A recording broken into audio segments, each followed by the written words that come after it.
In this episode, we're diving into some of the most fascinating inspirations behind Pokémon Green, from ninja-themed gyms and mysterious ghost Pokémon to real-life connections behind the Safari Zone and the brewing collapse of Team Rocket. We're getting close to the end of the series now, just with a couple of episodes to go. But if you're new here, or need a refresher, here's a quick recap of the journey so far. We began our adventure in Pallet Town, exploring not just the game itself, but also the many layers of translation and localization along the way. So far, we've caught over 50 Pokémon, digging into their original Japanese names and the meanings behind them. We've also highlighted some of the major differences between the 1996 Japanese release of Pokémon Green and the 1999 English versions of Red and Blue.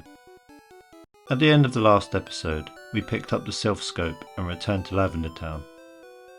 Now we're continuing our adventure towards the 5th and 6th gym, and there is still plenty to uncover. Okay, everybody ready? Our next stop is Pokémon Tower, where we use the Silph Scope to finally reveal the true forms of the ghost Pokémon that were haunting us before. Now that spirits are no longer obscured, we can move past them and face the real Pokémon inside.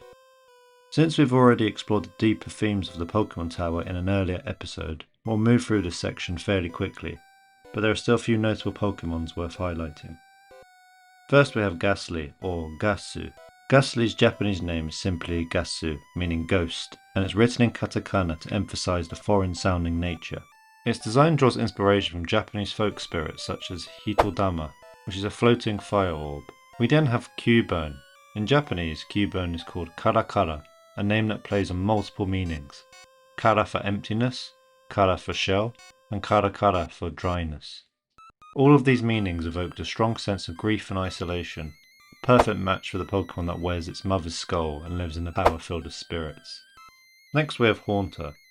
Haunter's name in Japanese is Gosto, simply the word ghost written phonetically in katakana, similar to Gastly. Unlike the English name Haunter, which suggests a specific action, the Japanese name presents it as a general spirit in line with yurei, or wandering ghosts from Japanese folklore. Its floating, grinning design captures that eerie energy perfectly. No, don't like that. After laying Marowak's ghost to rest and rescuing Mr. Fuji from Team Rocket, we received the Flute as a reward. We'll use this later to awaken a very, very large sleeping Pokemon. Before that we catch a Dojo. The Japanese name is almost the same as the English one, but it's also called to mind the extinct dodo bird. In Japanese, the word has a more playful, bouncy rhythm, matching Dodo's attack and energetic running animation. We then use the Flute to awaken the sleeping Snorlax. In Japanese, the Snorlax is called Kabigon.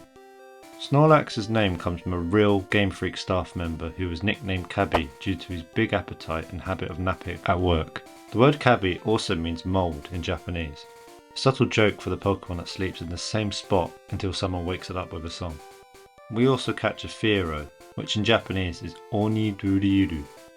Fearow's original name means demon drill, with Oni meaning demon and drill referring to its massive spear-like beak. The English localization dropped the supernatural tone and opted for something a little more neutral, but still intimidating.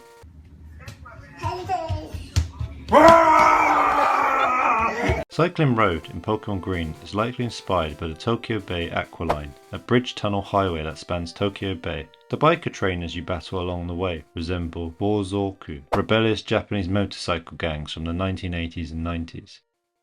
We arrive in Sekichiku City, known in English as Fushia City, home of the 5th gym.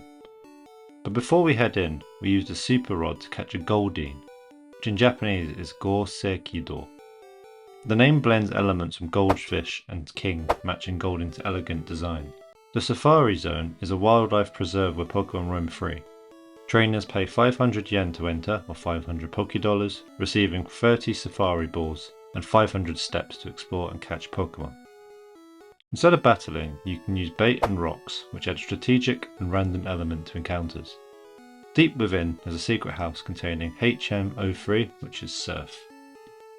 In the Safari Zone we catch a number of Pokemon, the first one being Rhyhorn, or Sahaihorn, from Rhinoceros Sai and Horn Hon. Simple and descriptive. Execute, in Japanese, is Tamatama, from tama being egg and a playful duplication. This also echoes tama tama by chance, matching its strange form.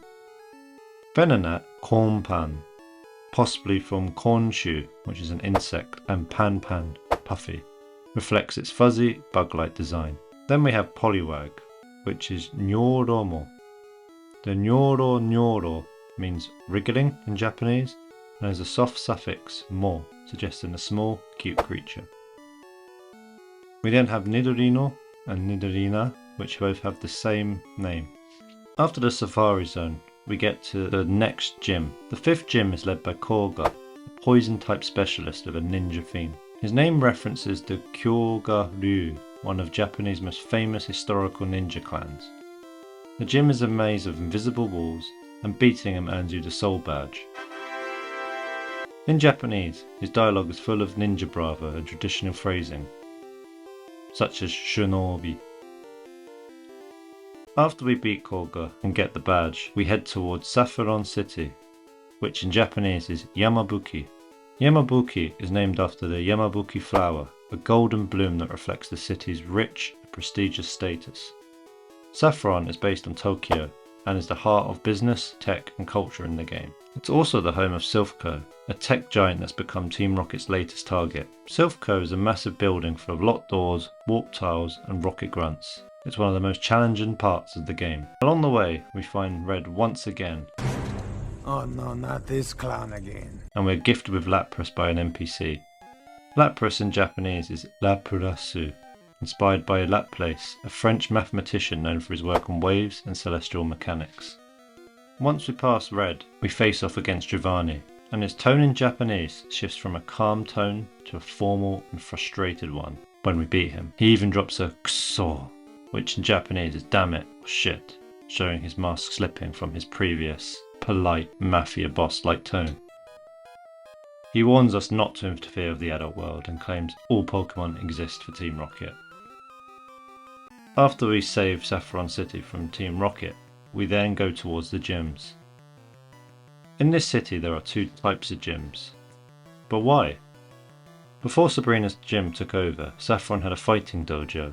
However, the gym leader lost his title of official gym due to Sabrina's psychic type advantage. After defeating him, we get to choose Hitmonlee or Hitmonchan.